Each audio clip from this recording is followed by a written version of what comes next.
The ranger took our souls. Before we start, I need a favor. Let me know in the comments what's been done right or wrong. This also helps me create better content for you all. And check out our Creepy Tales playlist. The videos with the most views, likes, and comments will form the channel. And now we begin. Chapter 1. The ranger station sat empty when we arrived at Whispering Pines National Forest, its windows dark despite the posted hours claiming someone should be on duty. Marcus tried the door anyway, rattling the handle with the persistence of someone who'd driven 6 hours to get here. Maybe he's out on patrol, Jessica offered, shouldering her hiking pack. She was always the optimist of our group, finding reasonable explanations for things that made the rest of us uneasy. Or maybe he doesn't exist, Dylan muttered, pulling his baseball cap lower over his eyes. Online reviews said this place was understaffed. I studied the duty roster posted beside the door. Ranger William Crow, it read in faded typewriter font, available for trail information and emergency assistance.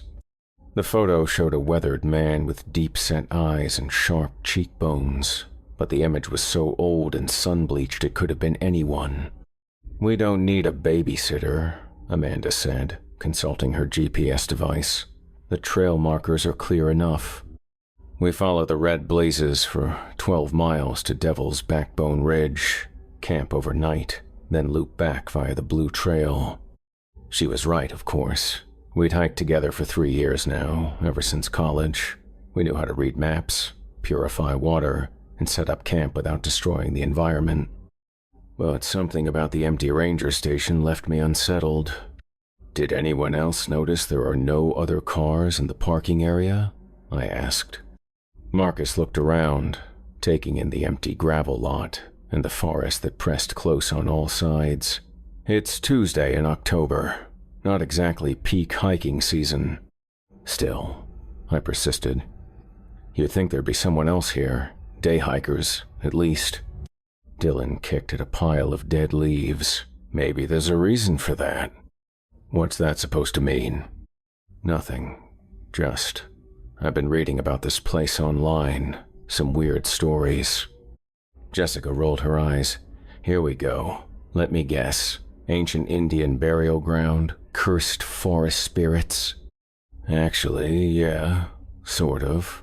Dylan pulled out his phone, though we all knew the signal out here was spotty at best.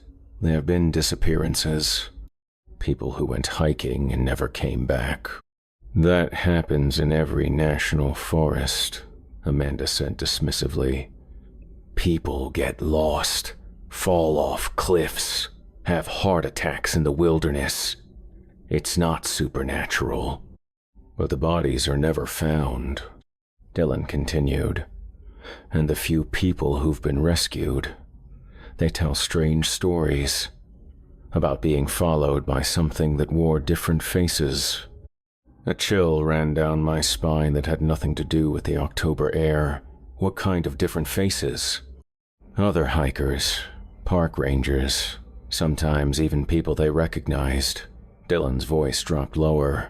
One woman swore the thing following her looked exactly like her dead father. Marcus laughed, but it sounded forced. "Okay, that's enough campfire stories for now. We've got 12 miles to cover before dark." He was right. Whatever local legends existed about Whispering Pines, we had practical concerns to address. The sun was already past its peak, and autumn days were short. If we wanted to reach our campsite before nightfall, we needed to start moving. I took one last look at the empty ranger station as we headed toward the trailhead. The building seemed to watch us go, its dark windows like hollow eyes. But that was just my imagination, influenced by Dylan's stories. At least, I hoped it was. The trail began pleasantly enough, winding through stands of oak and maple trees dressed in brilliant fall colors. Our boots crunched through layers of fallen leaves, and the air smelled of wood smoke and approaching winter. It was the kind of perfect hiking weather that made you remember why you loved the outdoors. We fell into our usual formation without discussion. Marcus led the way, his long legs eating up the miles. Amanda followed close behind, occasionally checking our progress against her GPS. Jessica and I walked together in the middle, chatting about work and weekend plans. Dylan brought up the rear, camera in hand, stopping frequently to photograph interesting rock formations or particularly photogenic trees. 2 hours in, we encountered our first wildlife. A deer bounded across the trail about 50 yards ahead, whitetail flashing as it disappeared into the underbrush. Then another. Then an entire herd, at least a dozen animals moving with the kind of urgency that suggested they were fleeing something. "That's weird," Marcus said, pausing to watch the last deer vanish into the trees.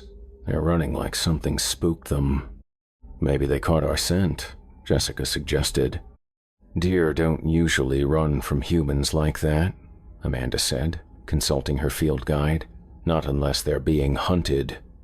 "Hunting season doesn't start for another 2 weeks, I pointed out. Dylan lowered his camera, looking thoughtful. "Animals have better instincts than humans.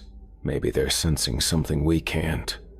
We stood there for a moment, listening to the forest around us. Birds chirped in the canopy above, leaves rustled in the gentle breeze. Everything seemed normal, peaceful even. But I couldn't shake the feeling that we were being watched. "Come on," Marcus said finally. "We're burning daylight." We resumed hiking, but the mood had shifted subtly. Conversation became more subdued. We found ourselves glancing over our shoulders more frequently, though none of us would admit to doing so. Another hour passed before we saw him. Chapter 2. The ranger appeared on the trail ahead of us like he'd materialized from the trees themselves. One moment, the path was empty.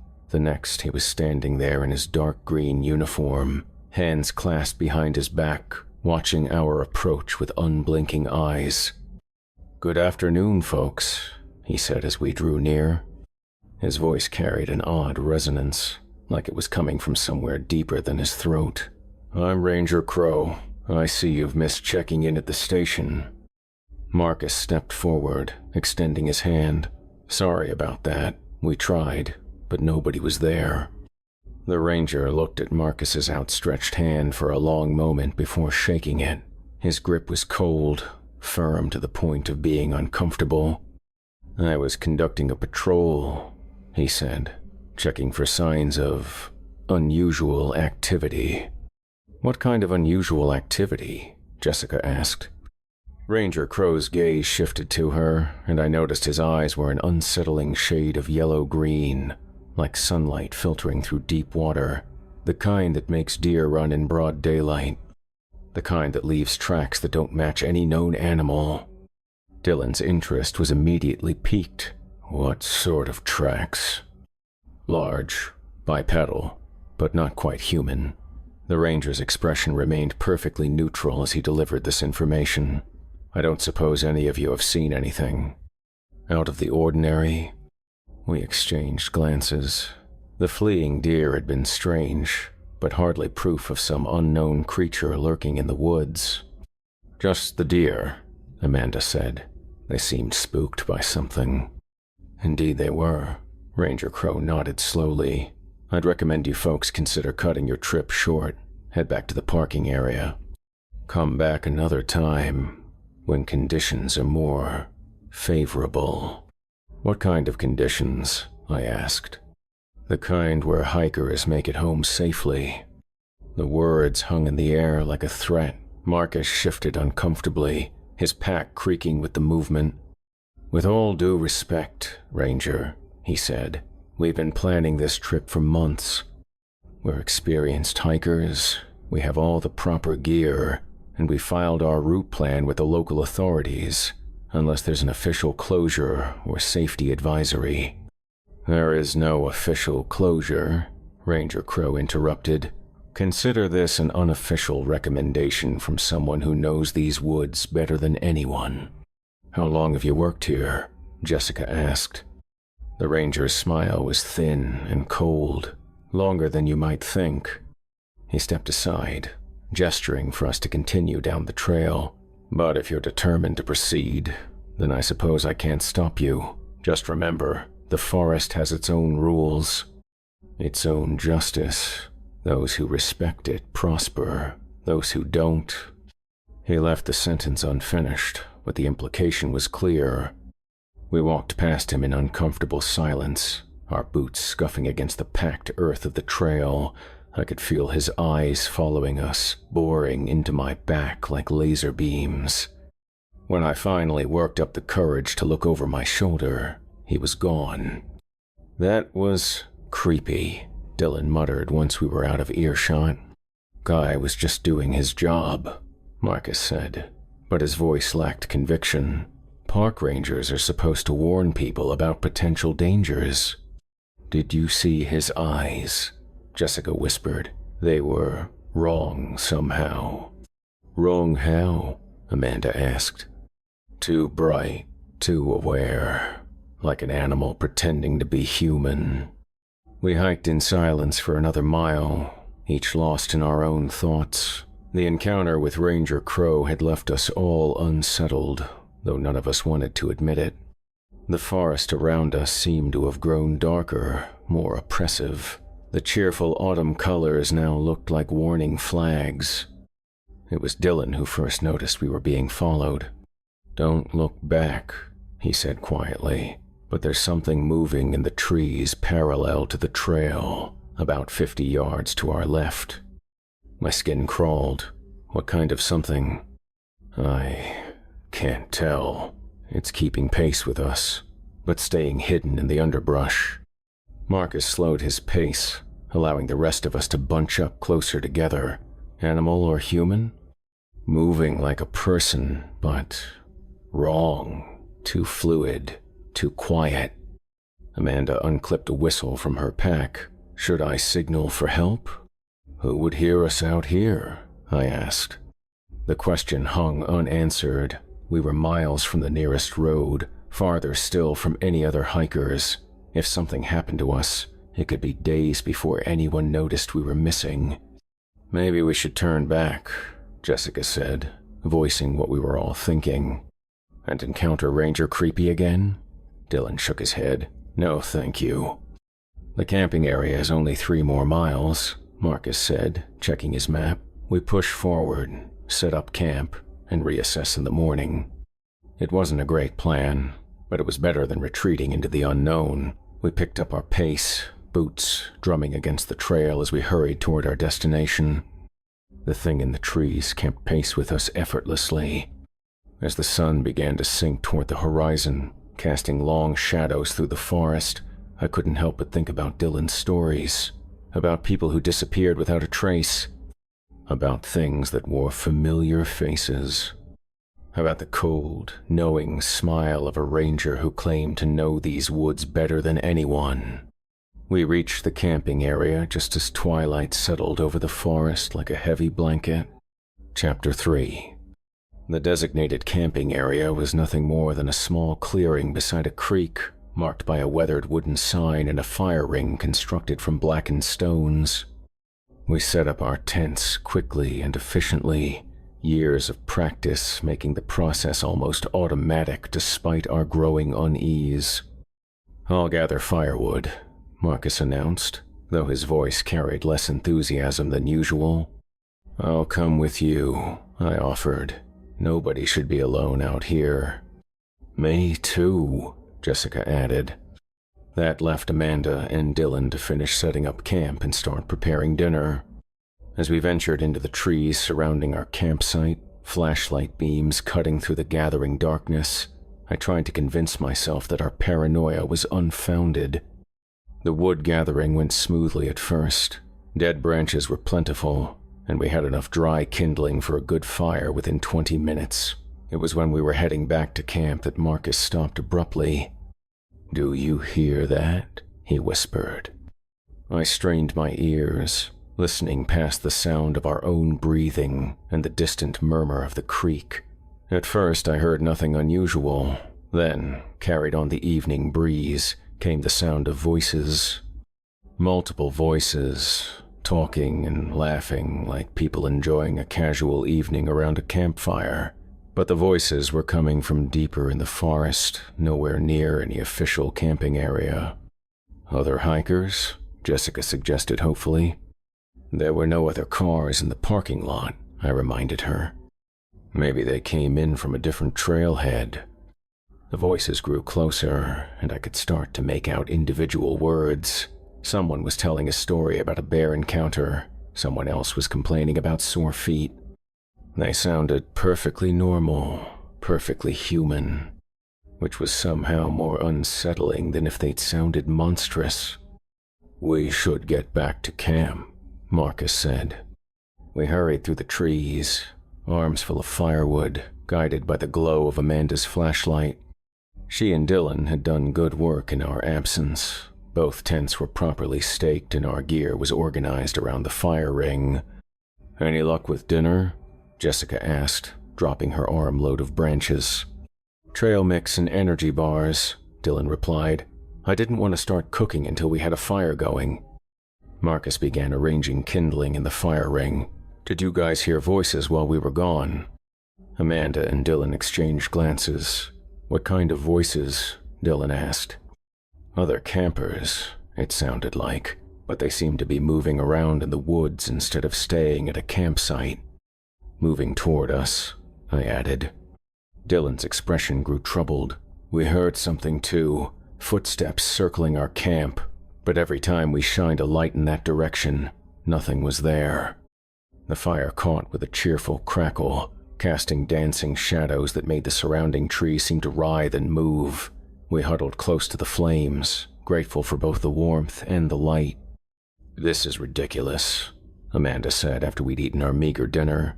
"We're 5 experienced adults camping in a well-marked national forest. There's nothing to be afraid of." "Tell that to whatever's been following us," Dylan muttered. "We don't know that anything's been following us. We heard some voices in the woods and saw some movement in the underbrush. For all we know, it was other hikers who are just as nervous as we are." "Then why haven't they made contact?" Jessica asked. "Normal people would introduce themselves, maybe stop by our camp to chat." "Maybe they're not normal people," I said quietly. The statement hung in the air like smoke from our fire. We all knew what I was thinking about. Dylan's stories about the shapeshifter that wore familiar faces, about Ranger Crow and his cold, knowing smile. "Okay," Marcus said finally. "Let's say something weird is going on. What do we do about it?" "We could leave," Jessica suggested. "Pack up right now and hike back to the parking lot." "In the dark? On an unfamiliar trail? That's more dangerous than staying put." "We could call for help," Amanda said, then shook her head. "No cell service." "Emergency radio?" "Left it in the car. Didn't think we'd need it for a simple overnight trip." We sat in frustrated silence, staring into the fire and listening to the sounds of the forest around us. The cheerful voices had faded, but they'd been replaced by something worse, a complete absence of sound.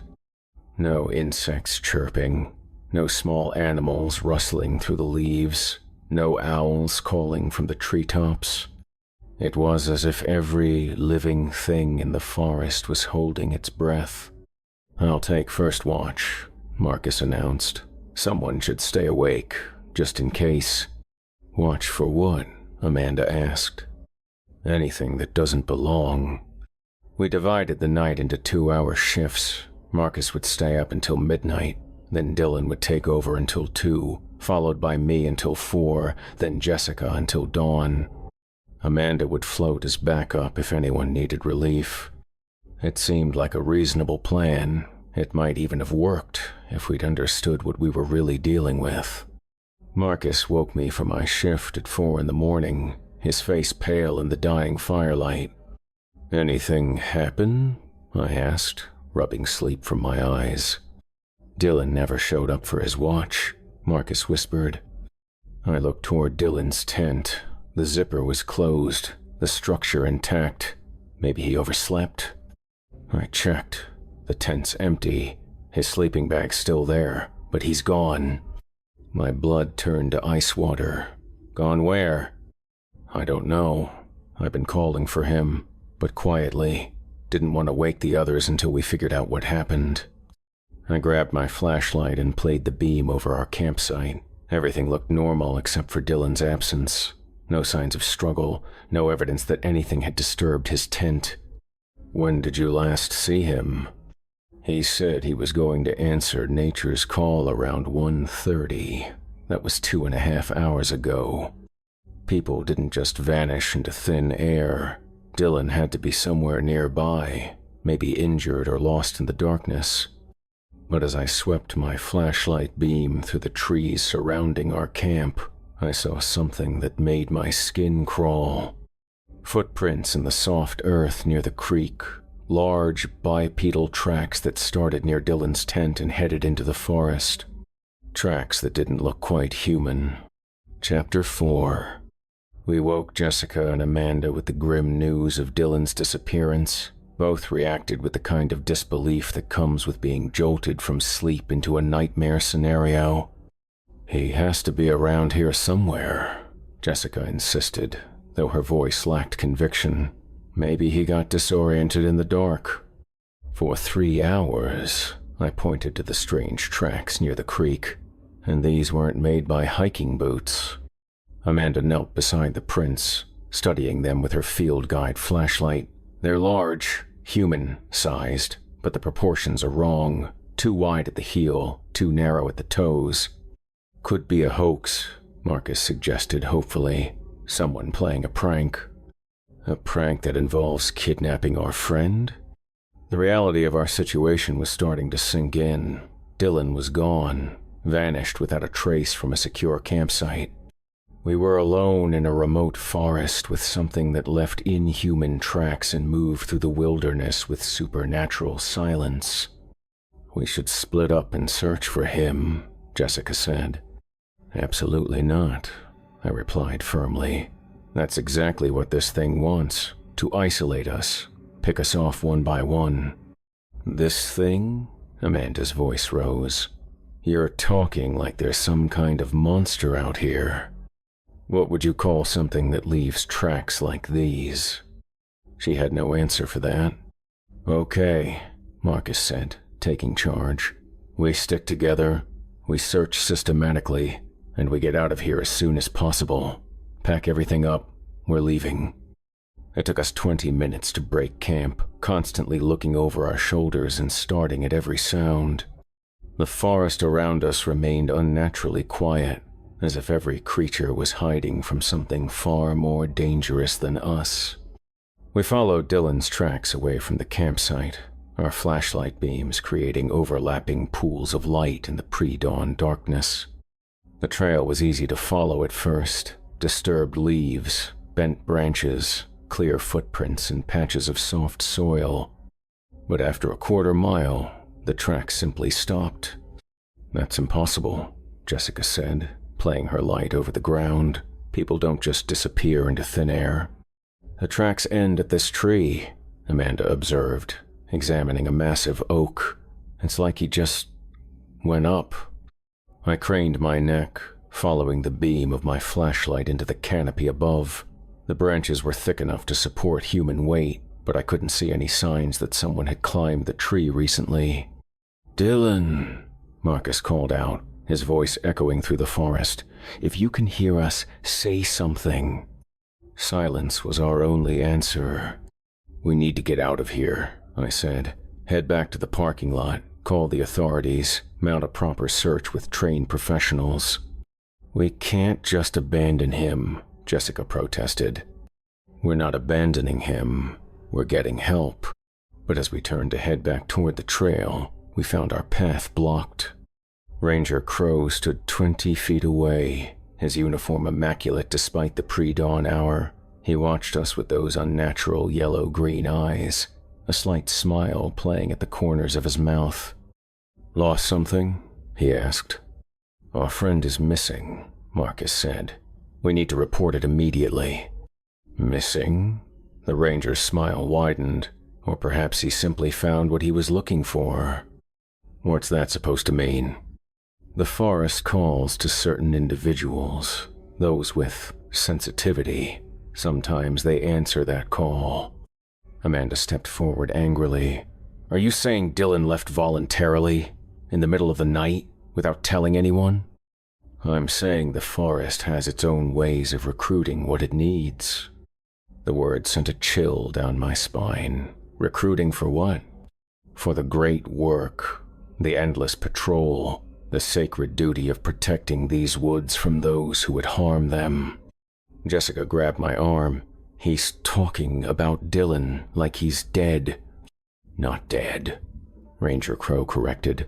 Transformed, elevated, given purpose beyond the mundane concerns of human existence. I stared at the ranger's pale face, noting details I'd missed during our earlier encounter. His skin had an odd, waxy quality, like it didn't quite fit properly.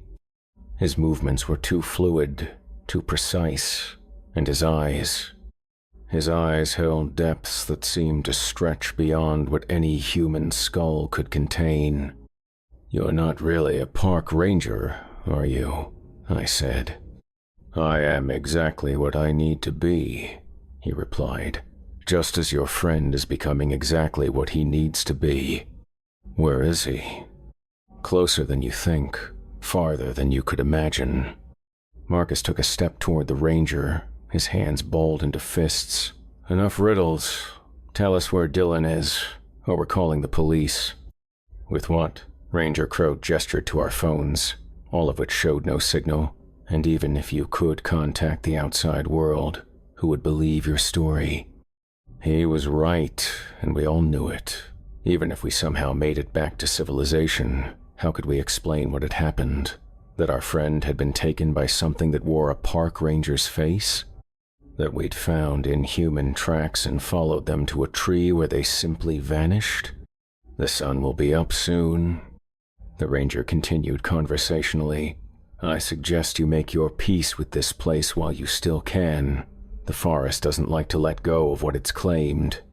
With that ominous statement, he turned and walked away, disappearing into the trees with the same unnatural silence that had marked Dylan's departure. We stood frozen for several heartbeats, processing what had just happened. We're leaving, Marcus announced. Right now. Whatever's going on here, we're not equipped to handle it. None of us argued. We had encountered something beyond our understanding, something that had taken our friend and was clearly capable of taking us as well. Our only chance was to reach help before it was too late. We hurried back toward the main trail, guided by our flashlights and growing desperation. The forest seemed to close in around us as we walked, branches reaching out like grasping fingers, shadows moving independently of our lights. It was Jessica who noticed that we were being followed again. Don't look back, she whispered, but there's something behind us. It's been keeping pace for the last 5 minutes. My heart hammered against my ribs. Same thing as yesterday? I don't think so. This one's bigger, and it's not trying to hide. Against my better judgment, I glanced over my shoulder. The thing following us looked like Dylan. Chapter 5. The figure trailing behind us had Dylan's height, Dylan's build, even Dylan's distinctive way of favoring his left leg where he'd injured his knee in a skiing accident 2 years ago. But something was fundamentally wrong with the proportions, as if someone had tried to recreate a human being from memory and gotten the details slightly off. Dylan, Jessica called out hopefully. Is that you? The thing that looked like our friend stopped walking and tilted its head at an angle no human neck could achieve. When it smiled, I could see too many teeth. Keep walking, I said urgently. Whatever that is, it's not Dylan. But it looks exactly like him, Amanda protested. Look at its eyes.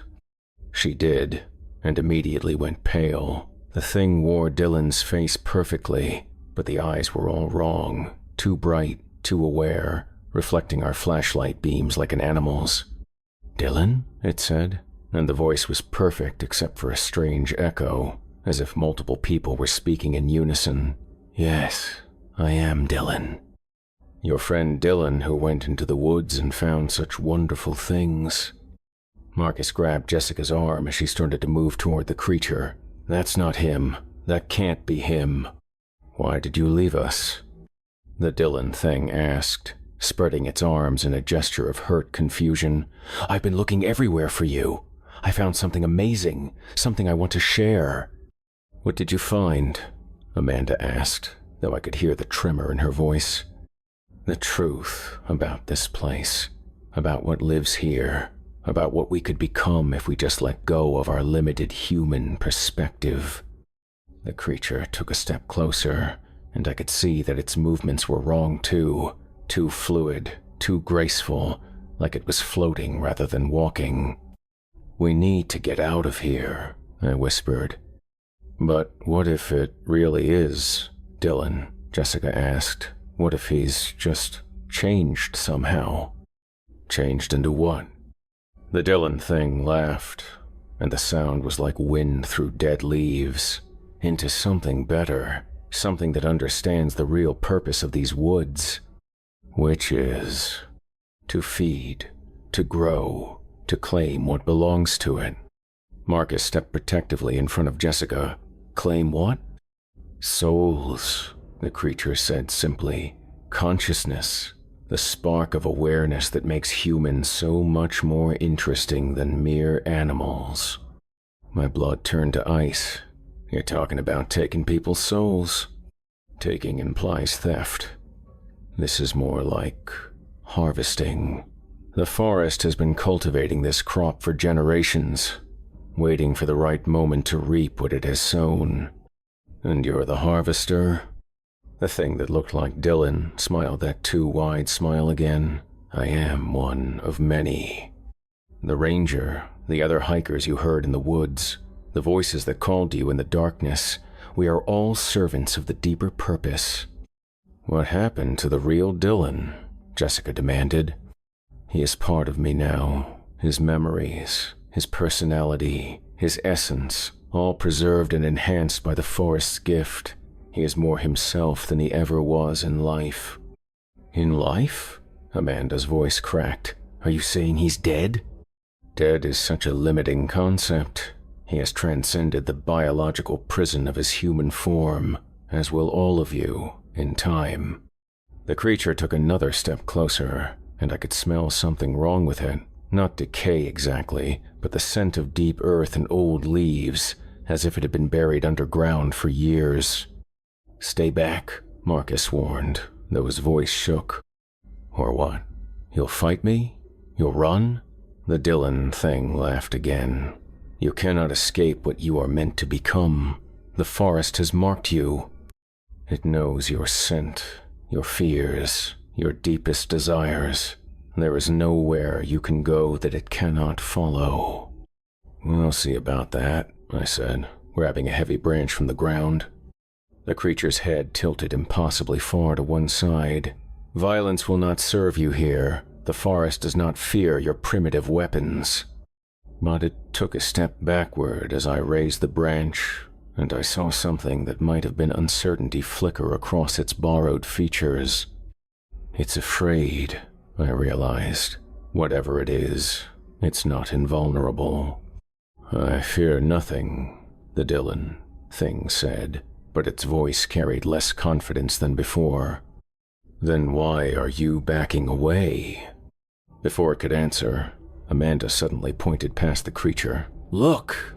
More figures were emerging from the trees around us. A family of hikers, mother, father, 2 children, all moving with the same unnatural grace. An elderly man in expensive camping gear. A young woman with a professional camera. All of them had the same 2 bright eyes. All of them wore smiles that showed too many teeth. The harvest has been growing for years, the Dylan thing explained. Every missing hiker, every unexplained disappearance, every person who came to these woods and never left, they are all here, all part of the greater purpose. We were surrounded by at least a dozen of the creatures. all wearing the faces of people who had vanished in Whispering Pines National Forest. The resemblance to their original selves was perfect except for those telltale details that marked them as something else entirely. "What do you want from us?" Marcus asked. "What the forest wants," the elderly man, Thing replied in a voice like rustling leaves. "Your essence, your awareness, your souls to add to our collective. And if we refuse?" The young woman Thing smiled sweetly. "Refusal is not an option. The only choice is whether you surrender willingly or are taken by force. Some struggle makes the harvest more flavorful," added one of the children, its voice carrying an adult intelligence that was deeply disturbing.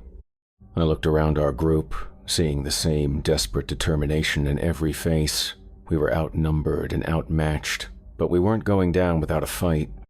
"On my signal," I whispered, "we break through their line and run for the main trail." "They'll catch us," Amanda protested. "Maybe, but standing here definitely gets us killed." The creatures were closing in, moving with patient confidence. They knew they had us trapped, knew there was nowhere we could go that they couldn't follow. But they'd made one mistake. They'd revealed themselves too soon, shown us their true nature before they'd secured their prey. "Now!" I shouted, swinging my branch at the nearest creature. Chapter 6. My improvised weapon connected with the Dylan Thing's head, and instead of the solid impact I expected, it passed through with a sickening squelch. The creature's face distorted like wet clay, features sliding and reforming as black ichor spilled from the wound. "Run!" I yelled, though the others were already moving. We crashed through their loose circle, Amanda tackling the young woman Thing while Marcus shouldered past the elderly man. Jessica screamed as one of the children grabbed at her jacket, its fingers extending into claws that left tears in the fabric. But we broke free, sprinting through the forest toward where we hoped the main trail lay. Behind us, the creatures let out sounds of pursuit, not quite howls, not quite screams, but something that combined the worst elements of both. "This way," Marcus called, his flashlight beam cutting through the darkness ahead. We followed him through the trees, crashing through underbrush and leaping over fallen logs. Branches tore at our faces and clothes, but we didn't slow down. The sounds behind us were getting closer. I risked a glance back and immediately wished I hadn't. The things pursuing us had abandoned their human disguises entirely, revealing their true forms. They moved like liquid shadows, flowing over obstacles rather than around them, their borrowed faces melting away to reveal something that hurt to look at directly. "There," Amanda shouted, pointing ahead. "The trail marker."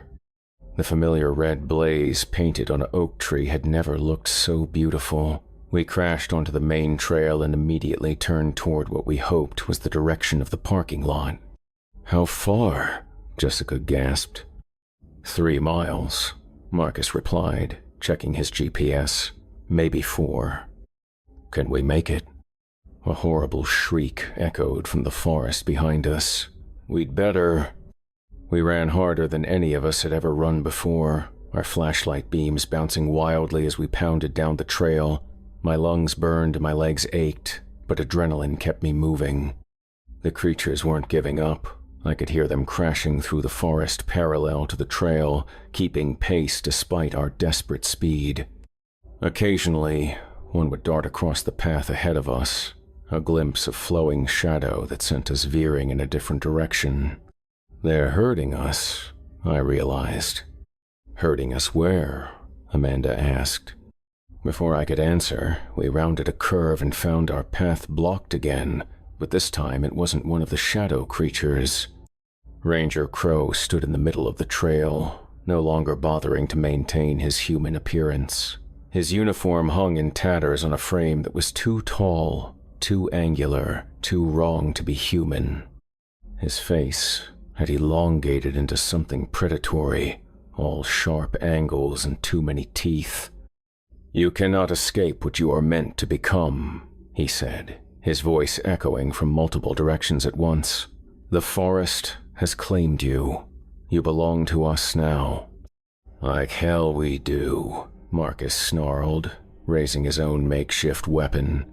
"Your friend understood in the end. He welcomed the transformation, embraced his new purpose." "What did you do to Dylan?" Jessica demanded. The Ranger Thing smiled, revealing a mouthful of needle-sharp teeth. "I showed him the truth, the same truth I will show all of you." Its form began to shift and change, growing larger and more monstrous with each passing second. What had once been hands became claws capable of tearing through steel. What had once been eyes became burning pits that reflected no light. But as it transformed, I noticed something important. The creature was blocking the trail ahead of us, but it had left the forest path to our right relatively clear. "This way," I shouted, diving into the trees. We plunged off the main trail, following what looked like an old deer path through dense underbrush. The Ranger Thing roared behind us, a sound like trees falling and storms breaking. "Where are we going?" Amanda called. "Away from that thing." The deer path was narrow and treacherous, forcing us to move single file through thorns and hanging branches. But it was taking us generally in the direction of the parking lot, and more importantly, away from the monsters pursuing us. For a few precious minutes, I allowed myself to hope that we might actually escape. The sounds of pursuit had faded, and the forest around us seemed almost normal again. Then Jessica screamed. I spun around to see her struggling with something that had dropped from the trees above. It looked like the young woman thing from before, but its form was even more distorted now, limbs stretching and contracting like rubber. "Get off her!" Amanda swung her hiking pole at the creature, but it flowed around the blow like smoke. The thing wrapped impossibly long fingers around Jessica's throat, lifting her off the ground with inhuman strength. Its face shifted and changed, cycling through different appearances, sometimes the young woman, sometimes Dylan, sometimes faces none of us recognized.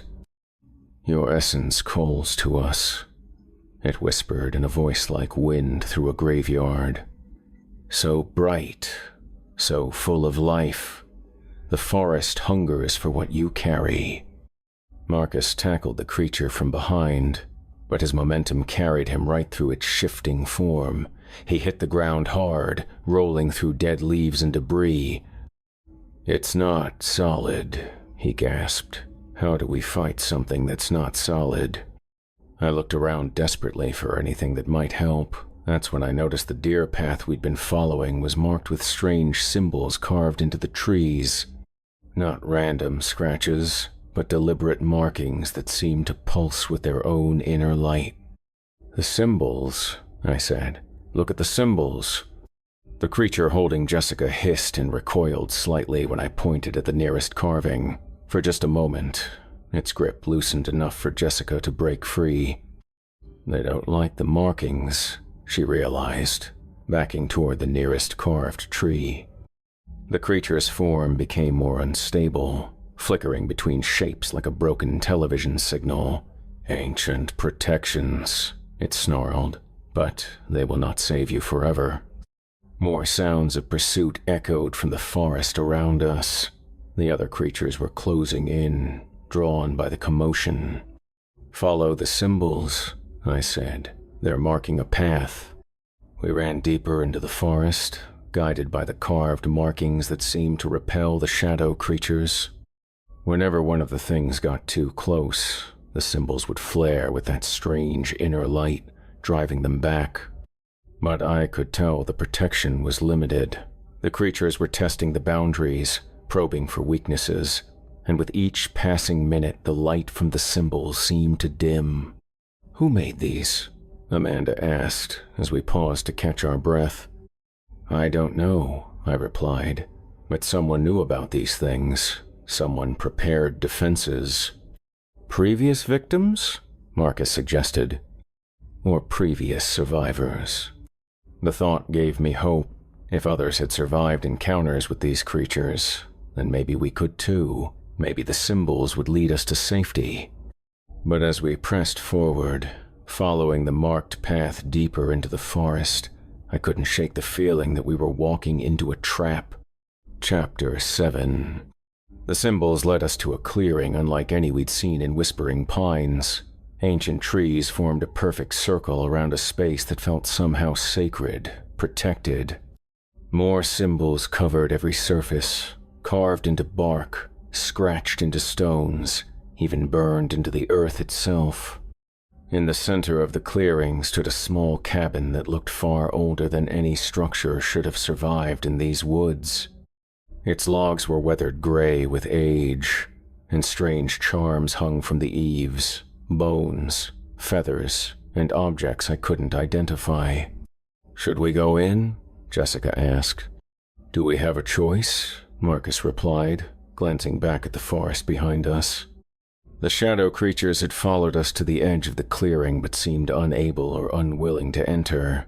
They prowled the perimeter like caged animals, their forms shifting restlessly between shapes. "The protections are stronger here," Amanda observed. "Look how they're keeping their distance."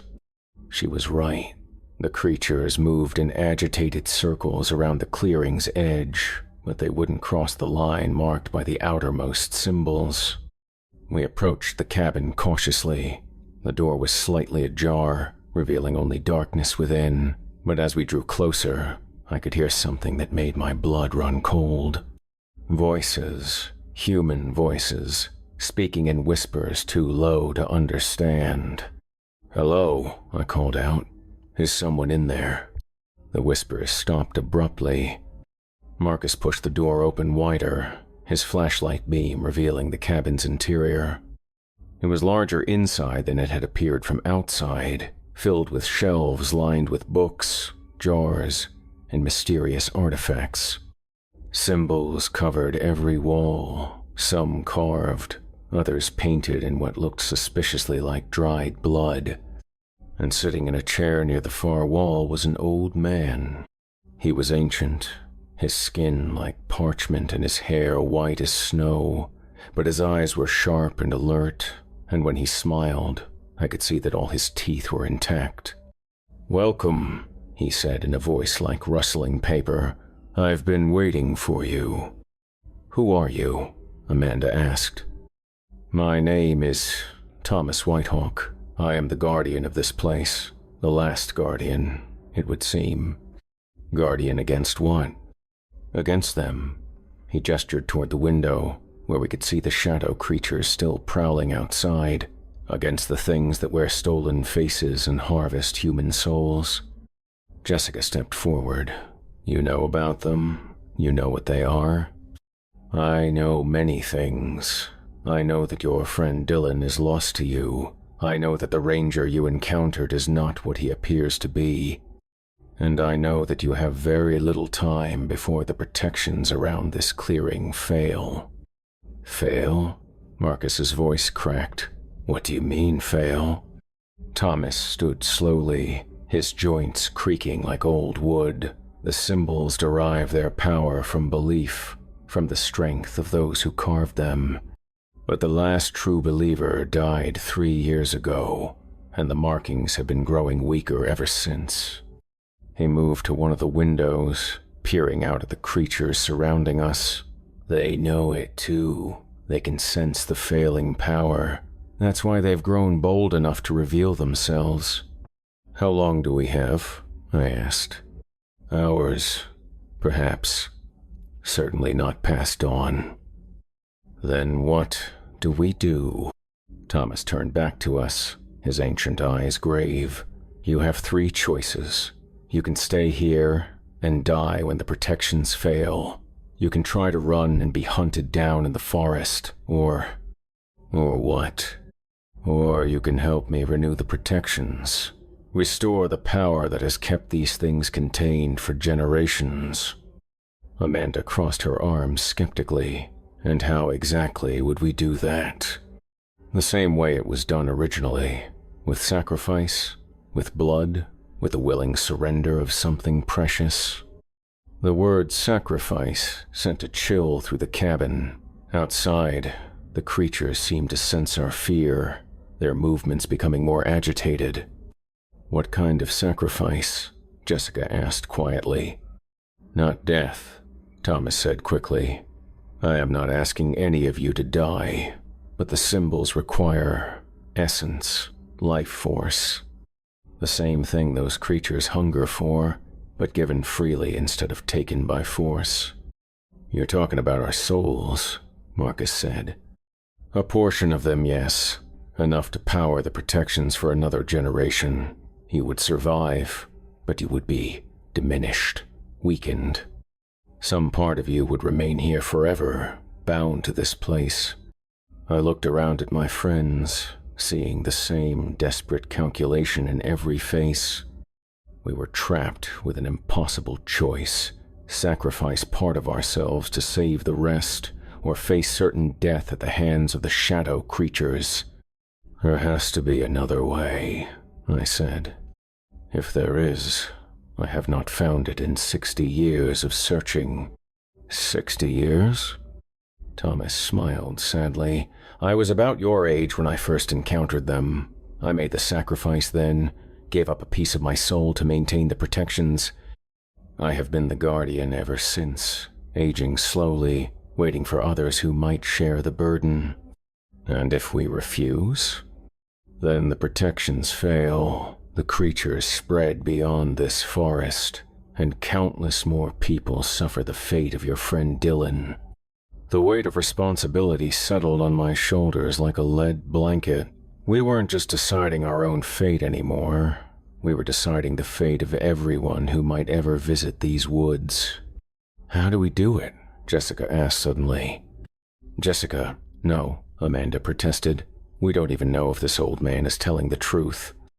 "Look outside," Jessica replied. "Look at those things prowling around us.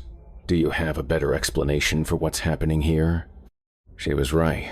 Whatever Thomas was or wasn't telling us, the creatures outside were real, and they wanted something from us that I was not willing to give.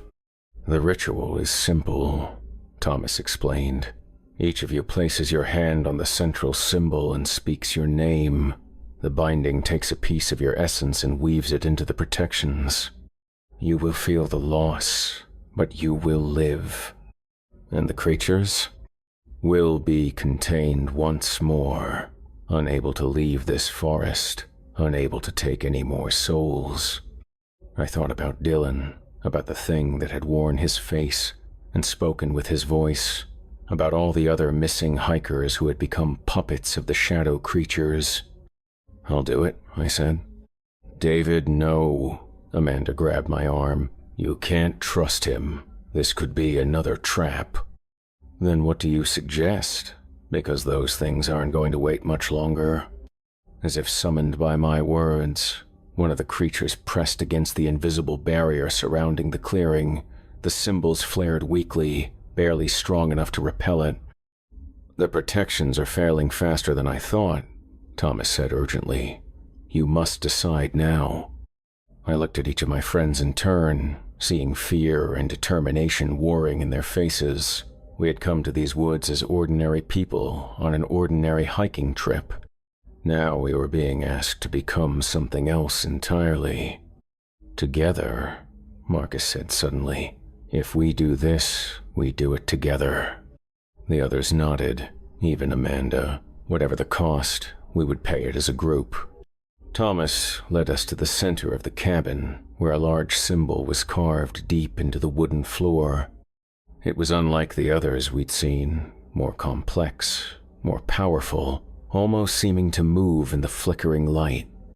"Place your hands on the outer ring," he instructed. "Speak your full name clearly. The binding will do the rest." We knelt around the symbol, our hands touching the carved wood.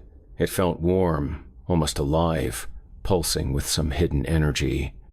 "Together," I said, and we began to speak our names. Chapter 8.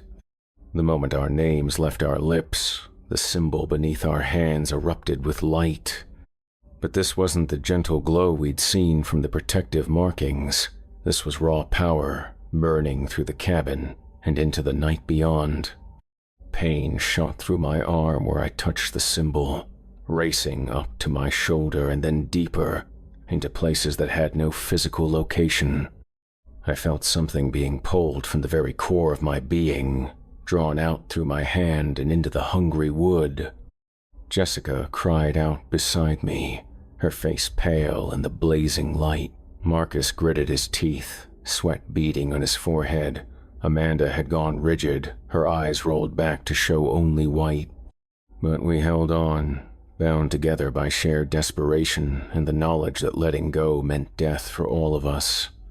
The light spread beyond the cabin, racing along the network of symbols that surrounded the clearing. I could see it through the windows, a web of interconnected power that pulsed with our combined life force. The shadow creatures outside recoiled as if burned, their forms becoming less stable with each wave of energy that washed over them. Some began to dissolve entirely, their stolen shapes melting away like snow in sunlight. "It's working," Thomas breathed, wonder in his ancient voice. "The binding is stronger than I hoped. Your combined essence is—" He never finished the sentence. The Dylan thing burst through the cabin wall in an explosion of splinters and shadow. It moved faster than anything human-shaped should be able to move, crossing the room in a single bound to tackle Thomas away from the symbol. "Clever old man," it snarled in Dylan's voice. "But not clever enough. The harvest cannot be stopped by ancient rituals and borrowed power." Thomas hit the wall hard, his frail body crumpling like paper, but he managed to gasp out a warning. "Don't break the circle! Whatever happens, don't let go!" The Dylan thing turned its attention to us, its borrowed face cycling through expressions of rage and hunger. "You think you can bind us with your pathetic human magic? You think a few carved symbols can contain forces that predate your species?" I wanted to respond, to defend what we were trying to do, but the binding required all my concentration. The symbol was still pulling essence from each of us, weaving it into protections that would last beyond our lifetimes. "Your friend's soul tastes of curiosity and wonder," the creature continued, moving closer to our circle. "I look forward to discovering what flavors the rest of you possess." It reached toward Jessica with claws that extended from Dylan's familiar fingers. She whimpered but held her position, understanding that breaking the circle would doom us all. The creature's claws stopped inches from her face, repelled by the power flowing through the symbol. It snarled in frustration and tried again, pressing harder against the barrier of energy. "Interesting," it mused. "The binding protects you while it's active, but it cannot last forever. Human essence burns quickly when used for such purposes." It was right. I could feel the drain accelerating, pulling more and more life force from each of us. The light was growing brighter, but the cost was becoming unbearable. "David," Amanda whispered, her voice weak. "I don't think I can hold on much longer." "You have to," I replied through gritted teeth. "We all have to." But I could see the toll the ritual was taking on all of us. Jessica's hair had gone completely gray. Marcus's face had aged years in minutes. Amanda was shaking uncontrollably, her life force burning away like a candle in a hurricane. The Dylan thing laughed, a sound like breaking glass. "Watch them wither, old man. Watch them sacrifice themselves for a binding that will fail within the year." Thomas struggled to his feet, blood trickling from his mouth. "The binding will hold. Their sacrifice will not be in vain." "Will it? Look outside." I glanced toward the windows and felt my heart sink. More creatures were emerging from the forest, dozens of them, wearing the faces of every person who had ever disappeared in these woods. They pressed against the strengthened barriers, testing for weaknesses, probing for ways through. The ritual draws us, the Dylan thing explained. Every shadow creature in 100 miles is converging on this place. Even if your binding succeeds, there will be too many of us. We will wear down your protections through sheer numbers. Then we'll make the binding stronger, I said, pushing more of my essence into the symbol. David, no, Thomas shouted. Too much will kill you. But I was beyond caring about my own survival. These creatures had taken Dylan. They had terrorized my friends. They threatened to spread beyond this forest and claim countless more victims. I felt the others following my lead, pouring more of themselves into the binding despite the cost. The light became blinding, and the symbol beneath our hands grew hot enough to sear flesh. The Dylan thing screamed as the intensified energy washed over it, its borrowed form beginning to dissolve. You cannot destroy us! We are eternal! We are! Its words cut off as the light consumed it entirely, leaving nothing but empty air where it had stood. But our victory was short-lived. The massive expenditure of energy had nearly drained us all. Jessica collapsed forward, barely breathing. Marcus's eyes had gone glassy, staring at nothing. Amanda was unconscious, her hand still pressed to the symbol by will alone. And outside, the army of shadow creatures pressed closer, sensing our weakness. It's not enough, I realized. We're not strong enough. Thomas knelt beside the symbol, his ancient hands trembling. There is one more option, but it will require the ultimate sacrifice. What do you mean? I can add my remaining essence to the binding. 60 years of accumulated power, freely given. It will be enough to seal these creatures forever. But you'll die. I should have died decades ago. I have been sustained only by the need to guard this place. If my death can end that need. He placed his hands on the symbol beside ours, and immediately the light intensified beyond anything we'd experienced. His life force didn't drain slowly like ours had. It poured out in a torrent, decades of stored power flowing into the binding all at once. The protective network surrounding the clearing blazed like a star, sending waves of purifying energy across the entire forest. The shadow creatures outside shrieked as the light touched them, their stolen forms dissolving into nothingness. Thomas aged rapidly as his essence burned away, his hair falling out, his skin becoming translucent, but he smiled as he died, his last words a whisper of satisfaction. It is finished. The light began to fade, but I could feel the difference. The binding was complete, stronger than anything that had come before. The symbols carved throughout the forest pulsed with permanent power, creating an unbreakable barrier that would contain any remaining shadow creatures. But the cost had been higher than any of us anticipated. Chapter 9. I woke up 3 days later in a hospital bed, surrounded by worried faces and beeping machines. My body felt wrong, diminished, like part of me was missing and would never return. David? A familiar voice drew my attention to the bedside chair. Sarah, my sister, sat holding my hand with tears in her eyes. Thank God you're awake. We were so worried. What happened? My voice came out as barely a whisper. Search and rescue found you 4 unconscious in an old cabin deep in the forest. You'd been missing for 2 days. The doctor said you were severely dehydrated and suffering from some kind of exhaustion they'd never seen before. I tried to sit up, but my body wouldn't respond properly. The others? Jessica? Marcus? Amanda? They're alive. Weak, like you, but alive. Amanda woke up yesterday. The doctors say you'll all recover, but it might take time. Time. I wondered how much time we had left, and whether the pieces of ourselves we'd sacrificed would ever grow back. There was an old man. I said carefully, "in the cabin with us." Sarah's expression grew sad. "They found remains, yes, very old remains. The coroner estimated they'd been there for years, maybe decades.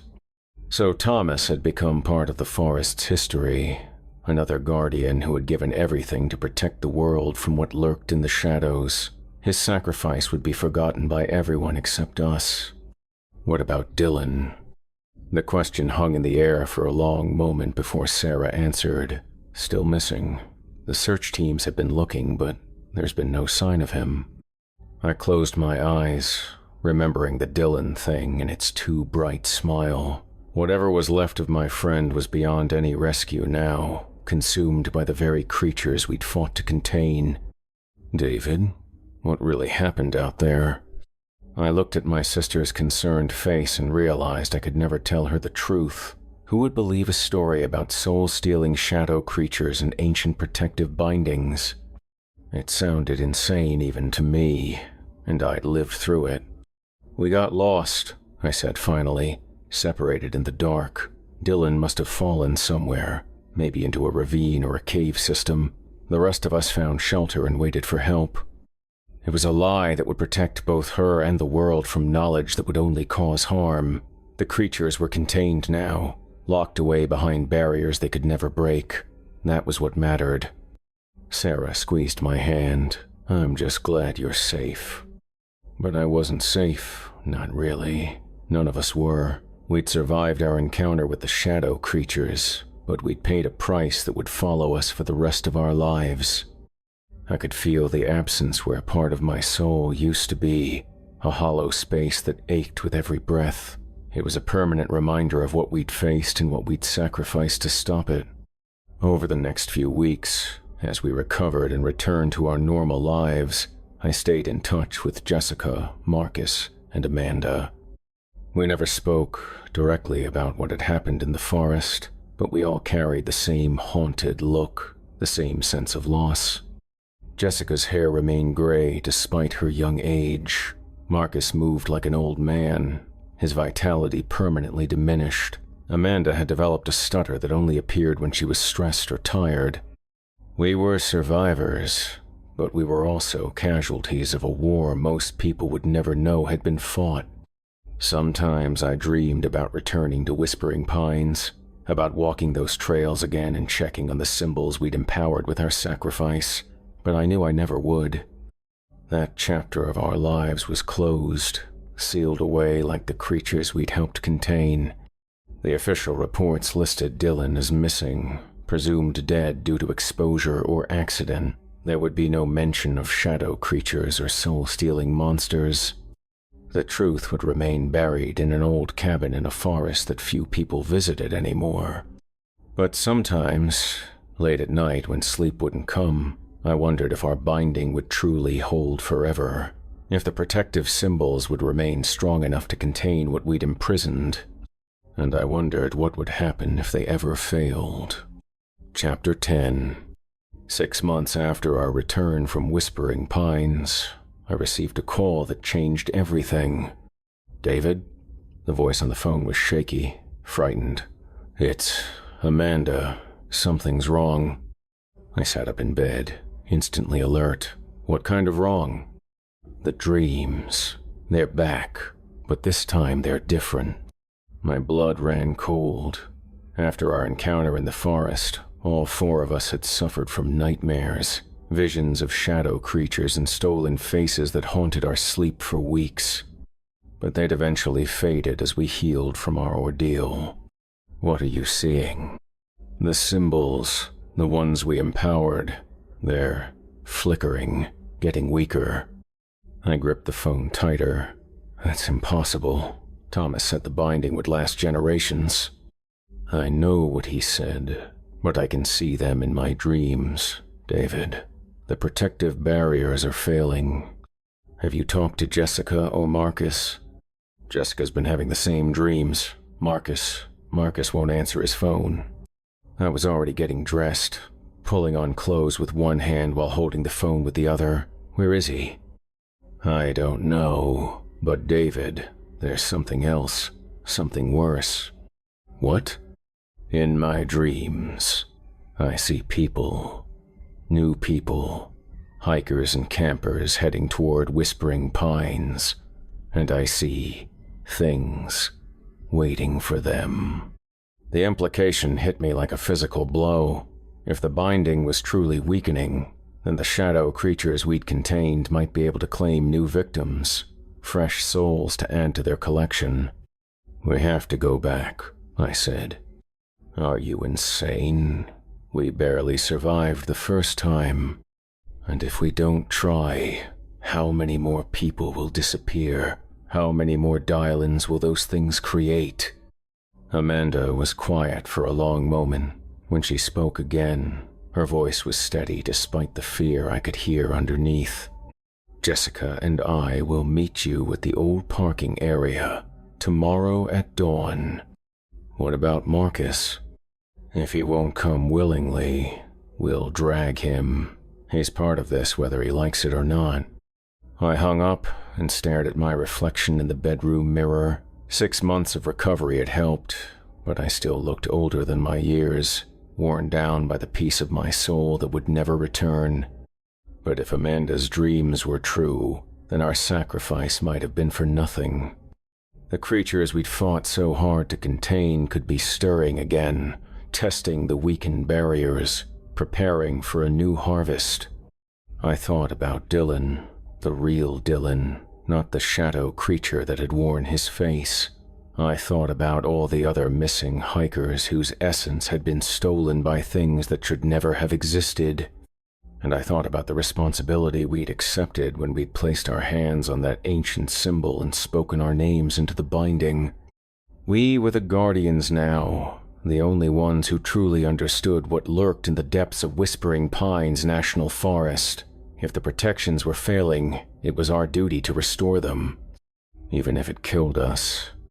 The drive back to the forest took 4 hours, during which I had plenty of time to second-guess our decision. We were weaker now, diminished by our previous sacrifice. Whatever remained of our souls might not be enough to renew the binding. But when I saw Jessica and Amanda waiting by their car in the empty parking area, I knew we'd made the right choice. Some responsibilities couldn't be abandoned, no matter the cost. Marcus arrived an hour later, looking haggard and desperate. He'd been fighting the dreams too, trying to convince himself they weren't real. "This is madness," he said as we gathered our gear. "We should call the authorities, warn them to close the forest." "And tell them what?" Jessica replied. "That invisible monsters are stealing souls? They'd lock us up." "Maybe that would be safer than going back in there." "Maybe, but it wouldn't save anyone else." We hiked the familiar trail in grim silence, each lost in our own thoughts. The forest looked the same as it had 6 months ago, beautiful, peaceful, giving no hint of the horrors it contained. But I could feel the difference. The symbols we passed were dimmer, their protective power fading with each day. Some had gone dark entirely, leaving gaps in the network we died to create. "How long do we have?" Amanda asked as we approached the clearing where Thomas's cabin stood. "I don't know," I admitted, "but not long. Look." I pointed ahead to where the cabin should have been visible through the trees. The structure was still there, but it looked different, older, more decrepit, as if decades had passed in the months since our last visit. "The binding is unwinding," Jessica realized. "Everything connected to it is reverting to its natural state." We entered the clearing cautiously, but no shadow creatures emerged to challenge us. The protective symbol still held enough power to keep them at bay, though barely. Inside the cabin, Thomas's body was gone, returned to dust as the magic that had preserved him finally failed. But the central symbol remained, carved deep into the floor, though its light was nearly extinguished. "Can we renew it?" Marcus asked. "I think so," I said, kneeling beside the symbol. "But it'll cost us, maybe everything this time." "Then we'd better make it count."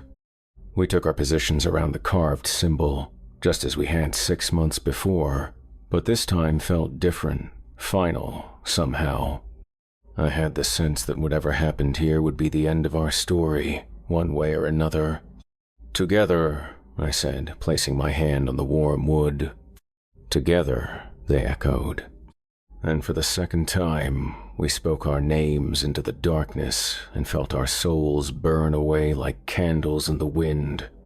The light that erupted from the symbol was weaker than before, but it was enough.